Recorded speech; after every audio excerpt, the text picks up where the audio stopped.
कोई राजा अपने दुश्मन को बार बार हराए और हराने के बाद हर बार उसे माफ कर दे तो वो तो वीर नहीं महावीर होता है। ये जेनेटिक मटेरियल तो भारत में ही दिखाई देता है, दुनिया में कहीं नहीं है। मैंने दुनिया के बहुत सारे राजाओं का इतिहास पढ़ा है, उन्होंने दुश्मन को हराया तो जान से मार डाला, छोड़ा नहीं उसको। हमारे यहाँ दुश्मनों को परास्त करते रहे और हर बार माफ करते रहे। गलती से एक बार दुश्मन ने परास्त कर दिया तो माफ नहीं किया, क्योंकि उसके पास वो डीएनए नहीं था। माफ करने के लिए जो जिगर चाहिए ना, उसके लिए कुछ खास तरह का बॉडी कंस्ट्रक्शन होता है, कुछ खास तरह के एंजाइम्स होते होंगे, कुछ खास तरह के हार्मोन्स होते होंगे। तो पृथ्वीराज चौहान में तो होंगे, उनके दुश्मन में नहीं रहे होंगे। तो हम कमजोर तो नहीं थे, हमारा इतिहास बार बार बताता है कमजोर तो नहीं थे, ताकतवर तो थे। तो फिर परास्त कैसे हुए, हारे कैसे?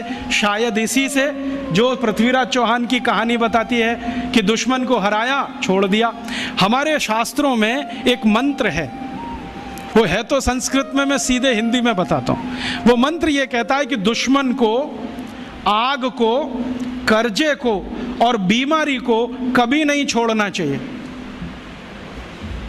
दुश्मन को, आग को, बीमारी को और कर्जे को कभी अधूरा नहीं छोड़ना चाहिए।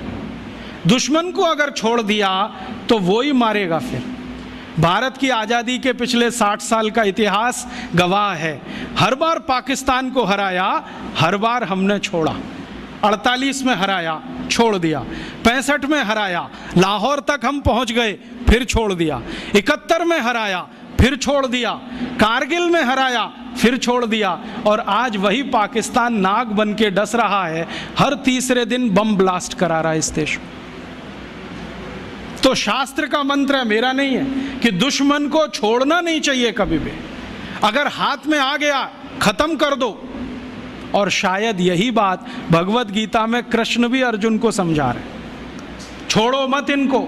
अगर जो तुमने छोड़ दिया तो ये विष बीज की तरह से फैलेंगे, पूरे देश में अधर्म की स्थापना कर देंगे। इसलिए कौरवों को छोड़ो मत, इनके अंतिम व्यक्ति तक संहार करो। शायद कृष्ण को शास्त्रों का ज्यादा ज्ञान रहा होगा, पृथ्वीराज चौहान को उतना नहीं रहा होगा।